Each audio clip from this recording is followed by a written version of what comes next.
All right, guys, welcome back to another episode of the Hyperformance podcast. I am absolutely thrilled to announce that last week's episode is live on YouTube. You may be watching this on YouTube the day it drops on all audio platforms because we are fully caught up. There's a little bit of a break, so Harvey was able to get me the edits for, I believe, episode... I think it was 89 and 90. 89 and 90. We've skipped 6 weeks because we just wanted to get to the point where we're dropping it across all platforms, inclusive of YouTube, on the same day. And it was a little bit late. I think we dropped at 9 a.m. across audio platforms, and then we're up on YouTube about 4 hours later. That's just because I went to bed a little bit too early on Sunday night and I hadn't got the treats from Harvey yet. So stay up a little bit later on Sunday nights. I'll be taking care of the upload, and it's actually going to be hitting YouTube before it hits any other platform. So everything... podcast should be dropping weekly. More than that. What am I saying? We got canned episodes. You know I love a canned episode. And this is probably a canned episode to some extent. Again, we're not trying to can them for too long. We're just trying to maintain a consistent schedule. But listeners, I hope you're enjoying this roller coaster ride with us as, you know, we sort of get things going again. I get cocky. Within 2 weeks of getting back to a weekly drop, I'm dropping 2 episodes a week. Next minute, usually 1 or 2 weeks later, then we don't have an episode. And then that sort of rolls on for a couple of weeks. But I'm like Icarus times a phoenix. I'm just flying into that sun again and again and again. I'm not going to stop with it. So if you're watching on YouTube, make sure you hit subscribe so you get notified when episodes drop. Just before we hit record on this podcast, actually, I was perusing YouTube. I was YouTubing my own name. I was just like, I have to be the #1 Angus Bradley on YouTube, and I am. So, and there's also another high performance podcast, but we'll sure to knock them off. Yeah. No, it's just high perform. Oh no, it's the CrossFitters podcast. So there's High Performance, just that as an Instagram handle, is taken by a car enthusiast who is no longer active on the account. Oscar tried to purchase the handle off him numerous times. But then there is High Performance Podcast. I don't know how the fuck they spell it. I think it's slightly different to us, with a couple of CrossFit cucks, I believe. Oh wow. Well, no, there's a really big one. There's like a high performance podcast that's like got Jake Humphreys, and they interview like loads of soccer players. They just had Gordon Ramsay on. Sorry, I got confused. I found out about this podcast because Brett Fikowski, the high profile CrossFitter, was shouting out High Performance Podcast. He was like, I listen to it every week. It's fucking sick. And I literally thought he was talking about our show. And then, yeah, you're right. Sorry, it isn't CrossFitters that host it, but Yeah. And thank you to the loyal listeners for being very patient on the audio visual experiences. Had some very, some technical difficulties, but now that you've been patient, it's going to be fucking 4 odd years. I know. Since dropped off Twitch, but shout out to Jacob for manning the OBS fort. It won't be the first technical difficulties we have. They won't be the last. But, we'll get through them. We'll get through them one and all. I'd also like to give a shout out to Zencaster and to what was the other one? Those were very Riverside. And fucking Riverside, because without your lack of competence, I don't think we would have pushed ourselves on the production front. They say if you want something done right, you got to do it yourself. And look at us, we went out and we did it ourselves. Fuck those dogs. I can't believe like. I don't know. I've done a bad job of things. I've worked some shitty jobs. I've made sandwiches for a living. I've made some bad sandwiches, but I just thought when you're making a company whose entire thing is centered around just facilitating better production on podcasts, you'd actually be able to do something that's a bit better than a Zoom call, but unbelievably bad. Yeah. It's the biggest sin. Like, I've accidentally deleted a podcast episode this week. We'll get into that later. But I'm not developing a bespoke application for this fucking process. That being said, though, podcast studios out there, if y'all are listening, we're up for trying it. So if you want to throw us a free fucking membership, we will. Why not? Fucking Riverside still owes me. I pay for that year subscription. We used it for like a couple of months. And even within the first month, I knew we were off it. But whatever, there was a monthly option. I shouldn't have fucking committed to the full year. I don't think we can integrate our level of production with any of the available. Oh, so crazy! If you're listening, do Riverside? Do any of those other ones Riverside, do video? If we can't do shared video experience where we're reacting to vids, you're just not providing the level of production that we need now. At Sure this show. thing. Well, And let me for- rephrase yeah. then. Zoom, if you have some kind of premium thing that will let us do this but better, because we know you listen. This is fucking- Oh, Zoom that Premium, listen. Harvey. It is not Zoom Premium. I'm paying for this. You are not. Yeah, you got to pay if you want to have more than 2 cunts on a call and a meeting that's recorded and lasts longer than 40 minutes. You got to pay that premium tax. Well, Baby. Surely you can pay so as that the audio is on separate tracks. And You're it's in not fucking. You're in Zoom business class right now. Have some respect. Yeah, you're flying with Zoom You're business telling me class. Zoom don't have It gets worse. Zoom don't have one. You're telling me Zoom don't have a thing where it's like separate audio tracks. I don't think so, man. Probably think I think their shit blew up during shutdown, and I think they were like, "We never need to do anything to this again." And Yeah, Oh there's my no incentive. God. But for the startups if that are they doing came these, in, they yeah. took a shit on Skype's face and said, "What are you going to do about it?" I don't. What is the advantage of Zoom over Skype? I feel it. It's easier to just set up a meeting and just shoot the links to people versus adding them in your contacts. It seems a bit more formal compared to Skype. Skype was a much more of a FaceTime Skype thing. was too and- cute. Yeah, I I feel. almost wonder if, because Skype, I think you had to have the application for Skype. Like I think you had to have an account and all that. Oh, there was no web server login. Whereas Zoom, I think you can So just be there as a web guest. Yeah, yeah. God, they I mean, Low I don't barrier know. to Skype entry. over a barrel. Yeah, but that's what I'd imagine. But yeah, I might investigate that more, see if we can get some separate audio tracks. But Okay, look regardless, back into Skype. Hey, maybe they're doing separate audio tracks to try to win a few people back over. Yeah, They're like, maybe they're "Well, on the come we up lost again. the entire corporate world. Maybe we can get the podcasters back. yeah, totally. But yeah, even for niche startup companies that want to start their own podcast programming, please have a way where separate audio tracks, videos where you could probably adjust the framing to. What else do we need? A more seamless share screen, I guess. But yeah, there's a market No, for I it. think you just And need there's a better consumers. laptop that doesn't crash. Yeah, maybe that too. That too.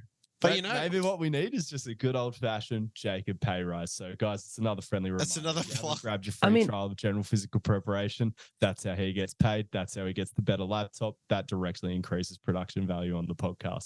This is maybe worth us talking about off air, but my laptop's like pretty fucking new. Like maybe I should try hosting. You mail your the next laptop to one. Melbourne, and Jacob will mail his laptop to Sydney. Bit of a trade. Swap No. laptops Just get a for shitter the show. laptop How for, about you for the just brand. send me the OBS login and we'll see how we go. How much spade work are you doing, Jacob? As we're behind the scenes, are you busy Right now, with nah. OBS or? No, That's pretty it's just chill. sort of a set and forget sort of thing. When it starts to get screen sharing, then I'm a bit, that Hacking the Tony, mainframe. yeah, the Tony Stark meme with the all that. But yeah, no. Apart from that, it's pretty much set and forget. But yeah, Yeah, that's what I mean. Like even if Jacob sets it up and then I don't know, I just click the shit until Jacob gets a new laptop. Or even that way we could kind of know if it's OBS or Jacob's laptop, what's the problem. No, that's true. And I have a feeling it would be Jacob's laptop because OBS is what all the Twitch streamers are using, right? Or am I speaking out of turn here? yeah, Am I pretty much asking all the of them. wrong people. No, all of them use that. Yeah. I've also kind of decided that we are now aiming for 45-minute episodes. Why is that? Did you do some Googling that that's like the optimal amount of podcast? Nah, Did because you survey? Did you do an industry survey? No, I literally just edited one the other day and was like, fuck, that was short and snappy and quick. And it left me wanting more rather than less. As the editor, wow. No, but I like that. I love hearing that. I feedback. remember. We're gonna Are edge you, the viewers are a you bit, you being know? a little bit like just like, oh, it's got to be 3 minutes 30, otherwise I won't get on the radio. And then fucking we crank out one in 3:15, doesn't get on the fucking radio. Gang of News walk in with a fucking debut album full of 6-7 minute tracks straight onto fucking Triple J.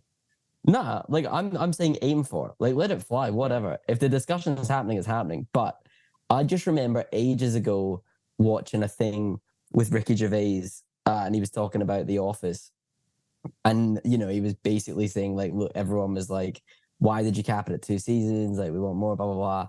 And he was kind of just like saying a bunch of things. And yeah, he just basically said, we left people wanting more rather than less, which is always the goal. And I think it's important. And I was like, I that's like that. a good piece of advice. Because I think it's a fine line to tread.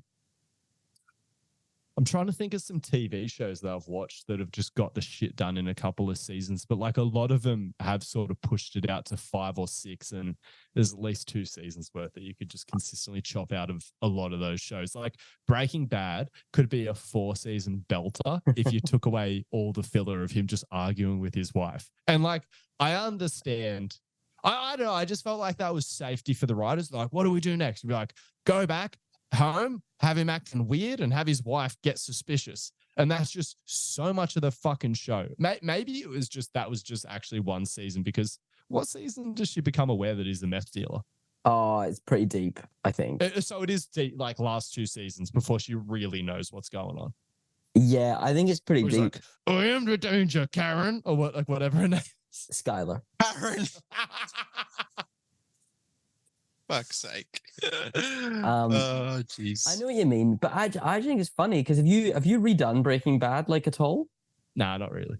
Because after having, I like semi redid it recently. They pack a lot in like not that like No, that many it's seasons. not like fuck. A lot of people with that concept would have stretched it over 8 to 10 seasons. Like Breaking Bad is legitimately one of the best series I've ever watched in my life. Yeah, and it really says a lot about every other aspect of the show. But those family scenes, it's because it's so good, man. You're like, he's out there cooking meth, killing cunts. That's fucking awesome. Him having arguments with his wife, I can fucking go to the local cafe, watch some dude get chewed out by his missus.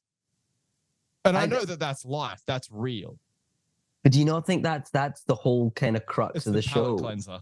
It's the crux of the show is that like he is literally a normal dude to the rest of the world, but he's secretly running this. They established that so well early on in the show that I think I don't know if you need constant reminders. Maybe. I also think it builds a lot of tension, and I kind of think it almost like leaves you feeling and like having a reminder of the stress he's got. He can't just go and like cook meth and then come home and relax and be like, oh, a hard day's meth cooking. I can like, you know, I think it kind of reestablishes that he's just fighting it on all fronts. But I don't know. I think it's a lot of tension. They spend a lot of time in that show foreshadowing stuff and building tension, doing things deliberately to like really just make you kind of be on the edge of your seat for like a long time. We're third of the way through Harvey's optimal time duration of a potty. So we need to get to point 1. Otani. Am I saying that right?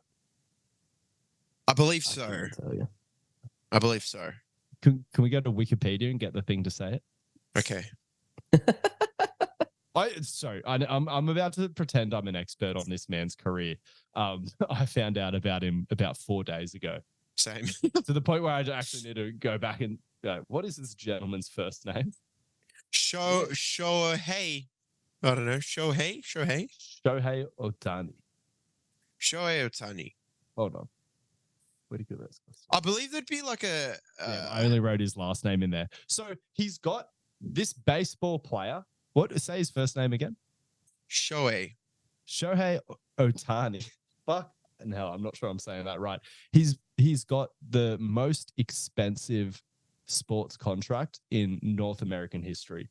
I also believe it trumps any contract that's ever been given out in soccer. Sorry. Yeah, no, was there Mbappe one? What was that Mbappe one? Was it more than 700 milli?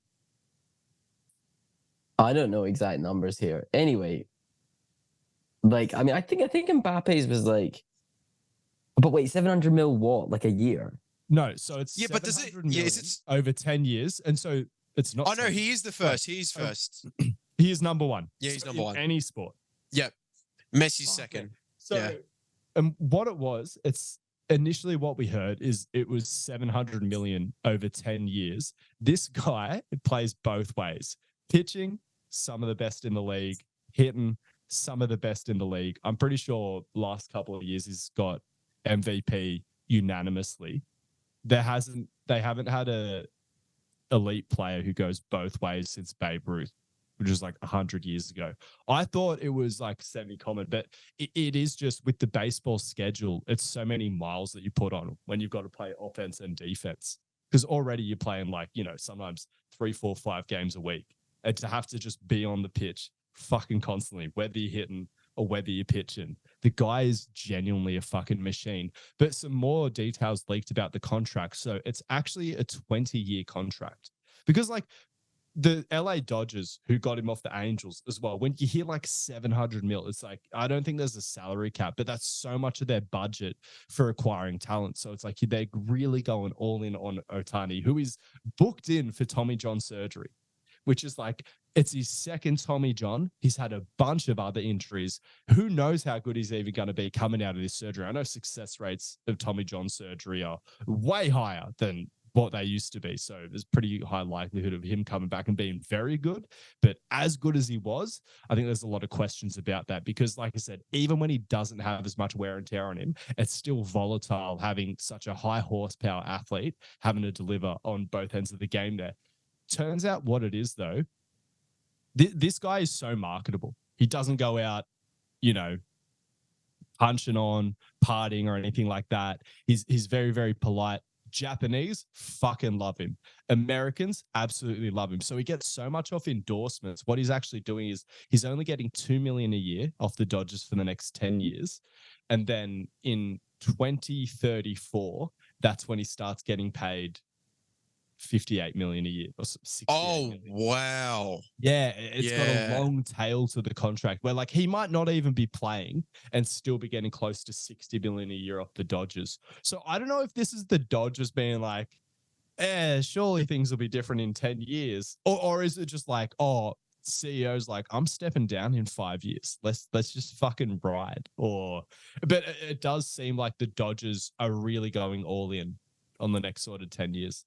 Is this a new strategy for Sporting to sort of make it cheap? Not cheap, obviously, 700 mil, fucking hell, but to extend the contract for a long amount of time to also incentivize a player as well? I don't know. How long can you keep that up for? Like at a certain point. You'd obviously have to use it sparingly, but I'm just saying, like, to acquire that big ticket player, it could sound very but here's the thing as well. attractive to People some. are saying that's like even getting him for 70 million a season is a steal. Like the amount of Japanese Japanese companies that want to advertise on the pitch just when he's playing. It's like it's really easy to figure out his value. They're just contributing on the pitch before he even throws the ball or hits one. Yeah, and did baseball's really big in Japan as well? So in Japan, he threw the fastest ball ever by a Japanese person, 102 mile an hour, and it broke a guy's bat. Fucking hell. Holy shit. And he hits just as good. Wow. Yeah, he's a legend. The Japanese know how to hit a ball and throw one. Jeez. Yeah, just an absolute technician. The dude's built like a Chad as well. I have a couple questions. Yeah, shoot. You got a baseball expert. Do you know I've actually America consulted for the LA Dodgers, so how about that? Fuck yeah. Gonna have Ohtani doing that Armageddon protocol. Oh yeah. Squat kills, baby. So you said there's no salary cap, but is there any kind of like financial restrictions on what teams can spend? Yes, your bank account. But like besides that, no. I'm speaking out of turn here because this is something that I can't work out. So, because what is it in? I imagine it's somewhat similar to EPL, right? Because isn't EPL just can you finance it? This is why I ask, because they recently EPL in the last few years, or maybe a bit more, but anyway, they brought in these financial fair play rules to try and essentially stop teams like countries buying teams and then just like beep that out. Buying fuck. No. No, like Saudis fucking bought they bought Newcastle. So is it just Saudis? No, God no. It's like the City are owned by, is it Qatar? I think. Yeah, it's all the Emirates are getting in on it. Yeah, and the odd Russian. Yeah. Abu Dhabi, yeah. Anyway.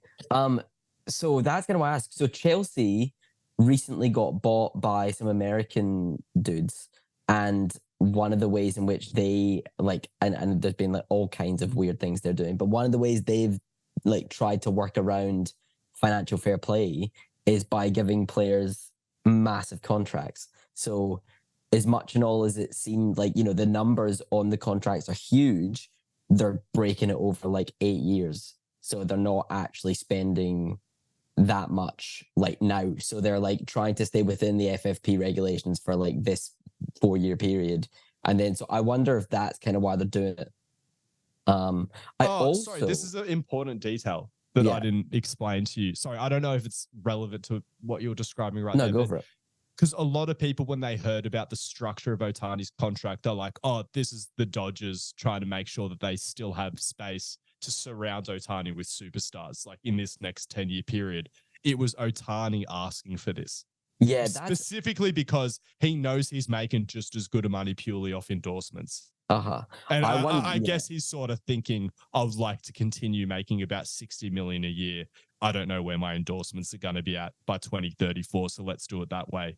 Again, this is all not from the horse's mouth. So again, totally. This is a common theme. Sorry to cut you off. No, go ahead. There's a common theme in baseball that I see the minimum contracts, the big ones at least, minimum 9 years, 10, 14, 12. So it's a common thing in baseball. Locking people down. Yeah, for a while. The second highest baseball contract was Mike Trout for 12 years. Who's also from the Angels. 426 mil. So, yeah. Yeah, I wonder if it's a bit of that. It might also be a case of like, and I don't know, but maybe they can lock in longer and bigger advertising contracts. I feel like this dude is going to be here for like this many years. That's a good point. Like maybe it helps with that. But again, I don't know. I don't like. I'm like, wouldn't everyone in sport just do that then? But who knows? But I was also, I don't know if this is a thing, but in you find a lot of soccer players have like buyout clauses in this. Is that what they call it? They've got like release clauses in their contracts, which basically means there's like a number that a team has to hit, and if they hit it and the player wants to go, then the club has to let them go. So like I think Mbappe's is something like 300 million. So that's kind of what happened before with the whole Saudi thing, because some Saudi team put an offer in and like triggered the clause, and then it was up to up to Mbappe whether he wanted to go or not. So I also wonder if it's maybe that, in that like, you know, whoever the team is puts the number crazy high, like spreads over however many years, so as that, you know, they don't have to spend it all at once. Talent. Yeah, but by the same token, protect them from being purchased. Yeah. So by the same token, you know, like they've got them. It's not that much money straight away, and also if whoever comes in and wants to buy the player, they have to shell out however many millions to get them. I wonder if it's partially that. I mean, it's not a bad tactic. This would be important when we're running the Wollongong Wolves and sort of trying to make it. Is that where it ends for Mbappe back in the gong? Back in the gong, because he's where he started. He's from there, of course. Oh yeah, it's his roots. if you know that he had a bit of a junior career in the Wollongong Wolves, I've seen him at 151 on the weekends. Yeah, absolutely. What's the next? But yeah, shout out to Ohtani, friend of the show. He's been pestering me for a guest slot, but you know, we'll just see. We're too busy 3 times a week, man. We're in negotiation with Still the trying Dodgers. to work out what's going on with baseball as a whole. But as soon as we have our heads wrapped around that game, we'll be into it. I wonder, how do you reckon he'd go playing cricket? Probably pretty good. I feel like this man can do fucking anything. Yeah. I mean, how's his build? You always got to judge the thoracic curve. Sort of. He's most of you guys who are throwing like 100 miles an hour, they're pretty tall and lanky, but he's not short, but he's on the shortest side for that. He looks about 6'2", 6'3". But he's like got the Chad frame. Like he's definitely big boy. Yeah, he'll do well. Probably walking around like mid-90s. Like looks like the kind of guy who's just a like real natural beefcake. I'd love to see what he gets up to in the weight room, but obviously we'll just make lots of assumptions about probably just doing lots of squat curls. What's the go? So I see here item number 2 on the run sheet. Oh yeah, I'll cover that. Sorry. Zim Snooze or African Snuggies. What's African? Shuggies. Okay, so it's a lot of terminology. So as of recently, there's bring been back the Vuvuzela. What is that? You're probably too young for that. Do you remember that really annoying World Cup in South Africa? Hey, South Africa, never let them host an international sporting event again.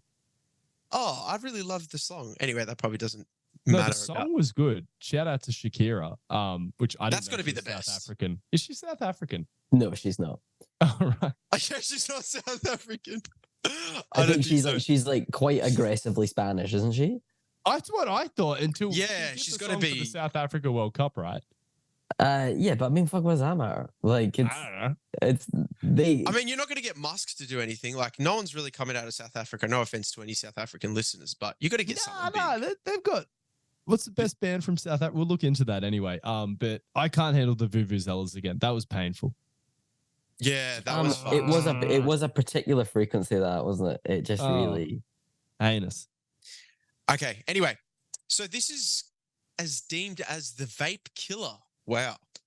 So okay. This is good for public health. Shakira's Colombian. Okay, there we go. Anyway, yeah. back to what we were talking about. Yeah. So it's kind of come full circle. So usually with nicotine stuff, you got the patches and stuff like that, and then you also got like the loose. Was it powder? What is it? The nicotine powder? Or No, it's like a pouch with fiberglass in it, I believe, and you just tuck it up into your lip. Yeah, that's what this one is too. It's like, Transdermally. yeah, and these ones are flavored, so these have been catching the fitness industry by storm because a few TikTokers have been really making it cool. You know, chuckers in there. It also has like baseball guys. Speaking back to that, all my baseball guys absolutely fucking love this stuff. Yeah, and I feel like does it have sort of Adderall-y properties where you can just lock in, focus? It's nicotine. So it's I think where a lot of athletes and fitness industry operators are at is they've just been hammering the one pathway to get themselves stimulated, caffeine. And caffeine's amazing. Can do a lot for your workouts, can do a lot for your productivity. But then we've all us caffeine addicts have felt that point where you're like, feel like I'm just drinking coffee to get back to baseline. And so you can either keep hammering that pathway and feeling nothing, or you can resensitize, but obviously withdrawal's painful, but then you just give yourself a different stimulant, which is nicotine. Which is this new thing. So it's been popular in Sweden and more the Northern Europe countries. And yeah, it's just everyone's just sliding it up there. Actually, everyone at the Czech Republic seminar was hammering these. Yeah. And so will this be the vape killer? I'm not too sure, but I mean, if an Australian company starts, because right now people are importing it by the bucket load from so is it illegal here? All I'm telling you I don't think there's no rave. I know what I want someone to hand me. And it's not a Zin. Yeah. Give me a suck of that vape. Yeah, of course. Nothing hits a never-ending cigarette. I was chatting about this with the boys recently because I haven't been out on like a real big sesh, like whether it's at a festival or like I said, just any sort of big sesh with a never-ending cigarette, because that just sounds like heaven. Well, you've never? What? No, I have not been to a festival or anything like that since e-cigs really took off. Wow. Because I was on my grind, hardcore, like the couple of years leading into shutdown. Then there was shutdown. Since shutdown, like been out a bunch and stuff like that, but haven't really been like on it. You know what I mean? On it. Yeah. Okay. What are you doing on Sunday? Talk to me. I'm playing at this festival in Kayama, and Royal Blood and Panau are headlining. I don't know. Oh, you can see the arm being twisted. There's also it's also on Saturday, but I'm not playing on Saturday. Right. I wasn't ready to be hit with it that quick. I don't know if that's the thing where I'm just going to be that keen on doing God knows what and then sucking down a whole vape. I was sort of hoping I'd be able to do that into the new year. I'm actually going to Bali into the new year, so maybe then I'll catch myself at some sort of festival. Oh, huge! Because I just want to be surfing every day. When am I going to go to a festival? I need to make time to go out to a festival. Schedule a bunch of content for a couple of days. Have you seen the laneway lineup? Let the ship run itself. What are we looking at, Harvey? I don't know how I'm into this. Laneway. Stormzy's playing. Pretty sure AJ Tracy's on there. Unknown Mortal. And Ellie Chopper? I don't know. When is he? Nah, he's not a laneway type. No. I think anyone's anything vibe now. I think they're all blending in, to be honest. But yeah. 100 Gex on the lineup. I'm trying to find out who's on. Hang on. Okay. Stormzy, Steve Lacy. Steve Lacy, wow. Dominic Fike. Fike. Then AJ Tracy, Andrew McMahon, Confidence Man. Don't Lemon. There's quite a lot of people on here. Quite a lot. But yeah, There's they're the nothing that's ones. get me that G'd up. Nah, fair enough. But then again, sometimes just about the atmosphere at these events, isn't it? I've heard laneways are really great. Like I know people that like don't really get that down on festivals, but are like laneways, like the one I go to. I like it. It is cool being to a festival because where is it? It's sort of just around Balmain, isn't it? I'm pretty sure. At least Yeah. that's where it was. But yeah, it was around there anyway. Yeah, I can't remember what year I went, but it was good. It was like Fiddler, Flume, bit of a Fuck palette yeah. cleanser with Hilltop hoods. I was like, this is a bit oddly distasteful for laneway. So a bit of UFC chat. Yeah, so has everyone kept up with the Robert Whittaker rumors? Yeah, where did you see this? How did I not see this? Yeah, pretty I haven't tapped seen in it with the either. MMA space. Okay. Haven't heard anything. Also about what I did hear about 10 days before you popped this into the podcast topics group chat. It was Whittaker saying, I would never even entertain fighting him again because he's too unreliable. Like, and that makes a lot of sense to me because Whittaker is at a point in his career where it's like, if he wants to put together one last title run, which even I don't necessarily have that much hope for, more just circumstantially with where the division's at, it's going to be very competitive to get those title shots. Like, he can't be fucking around with doing a whole fight camp and then having Costa pull out. I don't know what highly ranked middleweight guy would take a punt on Costa unless they were just cornered with every other matchup.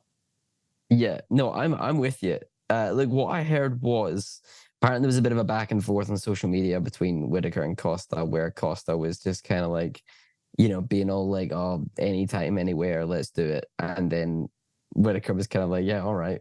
And then Costa just kind of went silent from what I can tell. Oh, nice. Which is like classic fucking Costa. But surrounding this, there's also been a bunch of rumors that there's talks between Whittaker's people and Usman's people. I think that that's much more likely to happen because I think there's mutual respect. I think there's a lot of mutual gain out of that fight for whoever. Sorry, not mutual gain, but as in mutual opportunity to gain out of that fight. Because who goes up and who goes down? It's a huge name. No, it's at middleweight. So Usman, especially Usman will go down. He's not champ, he's fine with staying at middleweight.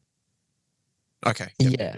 And I think I think that too. I get it for Whittaker because real talk, I think Whittaker's in a place in his career where like if he gets another title shot, I'd be kind of surprised. And surely he's at the point where he kind of has to start looking at like big money instead of anything else, really, And I think Usman, it makes sense for him because he's probably like, and everyone's probably trying to work out where he actually sits as far as that division goes.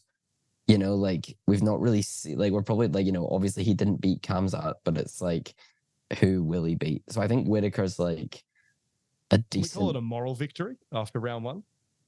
Sure. But I guess what I'm trying to say is like we're trying to work out what Usman's level is in that division currently, and I think Whittaker's probably, like in a position where he kind of needs a fight. Like there's no one that obvious besides, like Usman. Yeah. That matchup makes crazy sense to me. And I think that's like 10. So you weren't even trying to assert Costa versus Whittaker. You were just like, they had an interaction. Yeah, well, they had an interaction and I saw, which is obviously now fake, but I saw like a very legit looking poster for it. Which is when I messaged you about it because I thought some of those people are really good at editing. Oh man, it's fucking give crazy. it to them. Fucking crazy. I give it to them. But I'm not gonna lie, when I heard that fight come out, I was actually like, kind of annoyed. I was like, who fucking cares? Like, it's just like when I heard about Costa Whittaker, I was like, great, it's two people clinging at a bit of relevancy. Like, is anyone that arsed? It's so rough talking about Whittaker like that, but I understand where you're coming from. Well, more Costa than anything else. I'm like, who gives like, you know what I mean? I'm like, this part, like last couple of years of Costa's career, has been really weird. Yeah, fucking right. It feels like he's missed his whole prime, essentially. Like I don't know. Like, and I wonder if he sort of felt him hitting his ceiling in that Izzy fight. Because like when you evaluate his skill set, like, yeah, he's a freak athlete, but I don't know if he's like, in the freak of freaks category.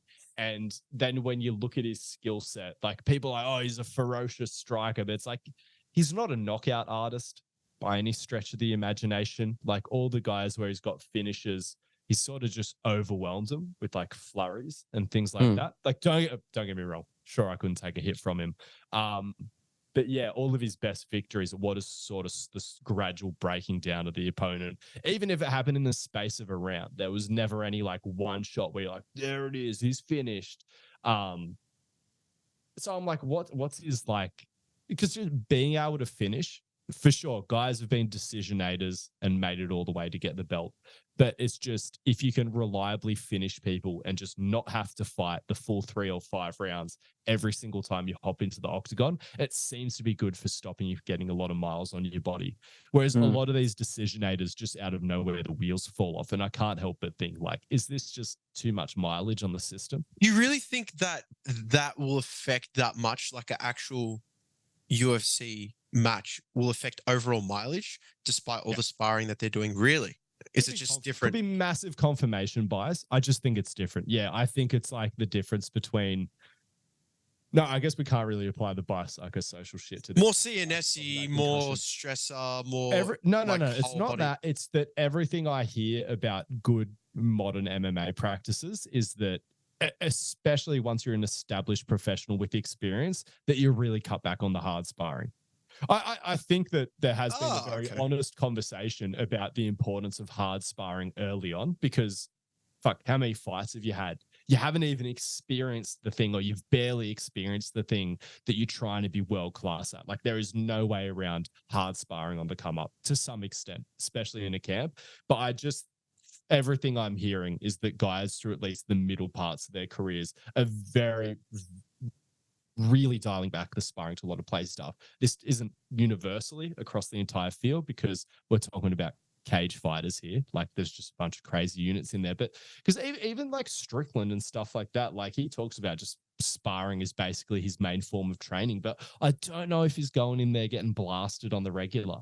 And I think that's what it is. They're like, yes, it's a little bit less specific, but you can just accumulate so much just opposing someone else. It's like, yeah, you can go like hit pads and do drills and then go spar hard and just do a bit of it. Or you can do a lot of this, like that real Thai style of sparring. Like in a lot of the Thai, Muay Thai fighters are known for sparring very playfully. And again, it is just probably like the most specific form of fight training that you can still accumulate a fuck ton of. Because there's just this issue with specificity in MMA. Bit of base building. Boxing, where it's just like, yeah, it's just too hard. There's very specific training. But again, it's very different when someone's just play fighting with you versus like legitimately trying to take your head off. Or then again, I don't know. I think play sparring can get close enough to emulating that to some extent. No, that's a good argument. I definitely agree. Like, you're putting everything out there on the night. So yeah, it's definitely will add up to, it definitely equal to months and months of training, even more. It is tough as well to evaluate the impact of 5 rounders, because the thing that overlaps with just is the tail end of a fighter's peak. Like, it's so hard to get to the point where you're consistently either headlining cards or defending your belt. That typically happens at the tail end of your career. So obviously there's this association with fighters dropping off not long after they've had a couple of 5 rounders. So obviously it's really hard to tell where it's coming from. And again, Occam's razor would suggest that it's probably just coming from aging out. But I just think there's something to be said for fight miles. Yeah. Max Holloway would beg to Fair differ. enough point. Yeah, I know. There's some fighters where you're like, fuck, give him credit there. Tony Ferguson. Yeah. How's he looking? Yeah, not great. Not great. Yeah. But again, Tony Ferguson, I think he was the spar like an idiot. I don't know. I'm making that assumption based off his wild S&C. And just some of the things that happened with his family situation just sort of screamed, I spar hard, but could be wrong about that. Yeah. I hope he wastes Paddy Pimblett. Yeah, let's hope. All right, should we move on to probably the biggest topic, I'd say, maybe? Connor running for president. That's huge. Yeah. So have you guys heard about this? Ireland has a president. Correct. El Presidente. That's how they say it in Ireland, yeah. Apparently, yeah. Can I just say something before we start? Uh-huh. You look at his whole X account, It's so informal. Call it Random, Twitter. I love his ran- voice notes. random voice notes. And then So all of a good. sudden, he's flipped a switch where it's so formal about different things. It can't be him writing all that. Do you guys know what I mean? He's changed his Twitter It's- feed. So he's like out there psycho- kissing babies and Yeah, he's psychoanalyzing shit like this right here on the run sheet. Like, I think that this is just him up on a Saturday night deleting bags with the boys, and he was just like, I could be president. And it sort of, I reckon it came out of it. I probably was just a thought initially. And then he Yeah. said it out loud. And So the this kind of comes off. Basically, do you guys know much about what's going on in Ireland just now? no, are you in the WhatsApp groups? No, I'm not in the Everyone, WhatsApp. everyone always talks about these infamous WhatsApp groups and WhatsApp right. chats from Ireland that disseminate all the gossip about Connor and various other things. Anyway, I'll shut No, up no, for no. a second. So Talk to me about the current situation in Ireland. I am in no means a political You're a knowledgeable European person. correspondent. Okay, I'll just pretend then. So, basically, there's a lot of like political unrest and tension going on in Ireland. There's been a bunch of riots in Dublin about various things. Like I think just like cost of living and all that. It's just kind of like, and a bunch of other things just kind of boiled over. Rental market's fucked. Yeah, but part of what it's about is there are some ambiguously worded laws and policy being put in place in Ireland currently, I believe, that surround the possession of, like, I can't remember how they worded it, but it's like politically charged material or something like that.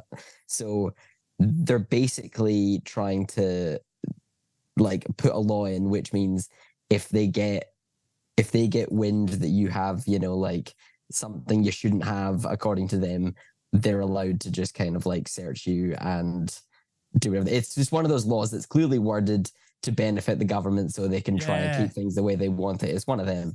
That is a worryingly worded law. Yeah, and I definitely have not explained the actual wording of it very well, but that's effectively what it is. Well, And- even if that's a misunderstanding on our part, it seems to be a collective misunderstanding. Like that is what everyone's pissed off about. Yeah, whether they call it like politically charged or whatever it is, but it's that kind of thing. It's like it's like either like politically, Anti-government yeah, sort of anti-government decision. or like they might even be like material that would like upset or like cause unrest. It's like that ambiguously worded, So that seems to be where McGregor has kind of come from, because for one, they're trying to pin some of these riots on McGregor, like for kind of like start or like fueling the fire initially. Is he And- just trying to trumpet sort of where you cause so much uproar and you just hog and dominate the spotlight? Because honestly, it's not a bad tactic to winning an election. like No, for any sure. publicity is good publicity sort of thing. For sure, but I think it's just kind of getting the people on your side. Like if there's that much, if the people are that against what's going on, I think it's like, I think you can kind of pick up a lot of momentum by jumping on it. But it's also like, how much does he require other politicians to get around him in terms of a party? And is there anyone who's from the status quo that is like against these policies? Surely there is. I mean, you'd have to think so. You'd have to think so. Forgive me for stereotyping. Is it their more left-leaning party that's supporting these laws, or the right-leaning party? Sounds I always get this. I always get left and right wrong, but from what I read, the riots were very much right driven. So you just Really? a left-leaning party that put them in. That's the rights are right driven. Yeah, that makes sense. Yeah. But yeah, but the other thing about this is, I believe, so on top of the government trying to like suggest that McGregor fueled these riots a bit, they're now also using these laws to try and like seize McGregor's like laptop and shit because really? because he's apparently got politically charged material or whatever. So There was that's a kind lot of of talk about him being heavily involved with gangs. well, and like, look, it wouldn't surprise me, but again, it's like the whole kind of concept. I think McGregor's kind of been riled up now because these ambiguously worded laws are kind of like being used against them, and that's kind of where this is coming from. Connor really doesn't like. He could have such a simple life, but he 100%. really does. He He loves the creates- chaos. Loves it. Yeah, Yeah. Insane. But yeah, even if you look at that tweet from Connor that I put in the run sheet as well, it's like he is just kind of like he's not. I don't want to say he's not wrong, but like it's just that classic Connor thing where it's like, yeah, if you do what you're kind of saying, there's no reason why you couldn't. Like, I'll bring it up was- for the listeners. I like the angle he's taken. That's what I mean. It sounds like 2016 Trump. which yeah, worked. but like it's even just it's just that whole thing that we say so often where it's like, you know, like can you imagine having a president or like a head of state or whatever who's like reasonably young? At this point, yes, I can. After Trump got in, like I can. But if anyone became the head of a nation, I'd be like, yeah, that sounds about right. No, it's Oh, totally, sure. but that's like even McGregor just saying like these people are all so old, and him saying like I'm 35, young. You know what I mean? I'm just like, yeah. I don't like, think that works in a country with an aging population, and I doubt Ireland's as old as Australia on average, but I don't think it'd be far off. I wonder So what you- David Gray you has know, to think if, of if this. the average voter's like 60, they're like, yeah, actually, a 7-year-old kind of knows how I think. yeah, okay. All But right, should we honestly, read that's this for only the gonna get listeners? worse. Yeah, whip it up. Whip it up. All right, so potential competition. All right, start quote. Potential competition if I run Jerry 78, Birdie 75, Edna 74. I don't know who these people are. Each with unbreakable ties to their individual parties' politics, regardless of what the public outside of their parties feel. These parties govern themselves versus govern the people. Or me, 35, young, active, passionate, fresh skin in the game. I listen, I support, I adapt. I have no affiliation / bias / favoritism towards any party. They will generally be held to account regarding the current sway of public feeling. I'd even put it all to vote. There'd be votes every week to make sure I can fund. It would not be me in power as president. People of Ireland. It would be me and you. Prayer emoji, Ireland emoji. End quote. Interesting. Nice. Yeah. Like, It's sort of like, I tell you what, this could be revolutionary because if you're going to have people voting weekly, they're going to need to digitize it. And I've been waiting to be able to vote digitally for some time now. We could vote on things more regularly and we could express our democracy more readily if people just had a bit of faith in electronic or online voting. When I went to vote last time, the lady was like, I did an out of town vote because I forgot I'm still registered to vote up at my old Bondi address. So I had to go to a different line. And I was at the end of the day, last potential chance to vote, I hand my form to the lady and she goes to put in the box. She was about to put in, she was like, oh, that's the wrong box. I'm not meant to put those in there. That goes to somewhere else. And then she was like, oh, I put every single fucking out of town ballot in that box today. All those people's count. And I'm there just being like, keep this to your fucking self. Like, I do not give a shit about this. Like, this is your mess. Just put my box in the right slot, wrong slot. I don't give a fuck. Whatever we're voting on here doesn't affect me. But every system is flawed. 100%. Voting. Like, either you can computer get hacked or someone can just fucking throw the papers in the wrong box. Or like, I just shouldn't say I don't trust. Like, I have somewhat faith in the system that we get the right result, but like, I don't trust the layperson's counting of the votes. When was the last time you were chatting to someone heaps smart and good at counting, and they're like, and you're like, what are you doing this weekend? They're like, counting votes. Do you think the best? I don't know if you need the best minds out there counting the votes. That's a whole nother conversation. But I don't know. So I worked an election once. Oh, There we wow. go. This idiot was in there. Totally. And yeah, like that fucking, I can't quite remember how it happened, but there was some kind of situation where like I was like meant to be doing it, and then like they kind of screwed something up, or something happened, and I wasn't required, and then I got a call morning of being like, someone's sick, do you want to come and do it? And like I basically didn't sleep the night before, right? For whatever reason, I was just somewhere, something was going on, but I was like, picking fuck, me up money's from money, somewhere. let's do this shit. But yeah, so I worked this election on like no sleep, no fucking training. I had no idea what I was doing. Like, I can't quite remember how it happened, but I basically hadn't been like told or shown anything and was just thrown in there. And like, yeah, like the whole thing was kind of cooked. And there I was, like, counting votes. Like, it was kind of What? fucking crazy. But also, the thing that got me about it was that, like, the people that were in there counting the votes and stuff were all, like, very much party affiliated. That's not good. But you have to No. be, if you think about, like, how do you even get there? Like, odds are you have to be either, like, really needing the money or politically affiliated. 100%. Like, I was there for the cash because someone told me it paid really well, and I was like, okay, done. It was like $350 for the day. It's pretty sweet. Fucking not Wow. bad for like a day not doing very much. Like, had I slept, it would have been far more enjoyable. That's crazy. We are over the optimal podcast limit here at Causing Harvest. So I'm just going to finish off an anecdote.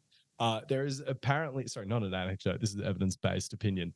We were talking about this on the show a couple of weeks ago. We're having the scrunching versus folding. This is in lieu of a bidet. Yes.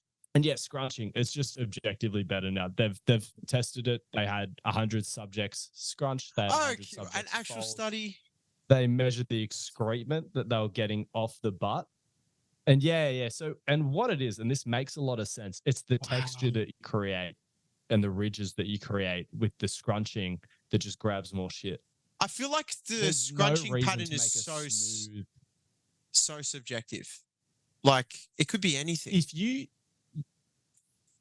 which we love here at the High Performance Podcast, look, if you've been folding and you just like folding, just say you like folding. But you cannot say that this is like an evidence-based strategy. Further that I also learned, because obviously there was quite a conversation in the comments section. There was someone that was like, no, but folding's better because you can keep using the same bit. You just keep folding it over itself. Oh, that's fucked. It's just an absolutely horrid thing to sort of play out in your head. Yeah. But like, have you ever been in a Middle Eastern country, usually in transit on a long haul flight, and there's the thing that looks like a bidet, but it's essentially like a toilet shaped sink with a tap in it? Yeah, I've seen those. Yeah. What are they for? So my understanding is that, like, you turn the tap on, you sit over that little basin thing, and you hand wash your ass. Or like It's a the perfect poor thing for your man's bowl, bidet. for your balls. Just give them a rinse. Yeah, you can splash some water on your balls, but what it's designed for is, it's just hand scrubbing ass. Oh, wow. Yeah. Yeah, Jeez. savage, isn't it? Anyway, Yeah, it's that's pretty another hectic. episode of the High Performance Podcast.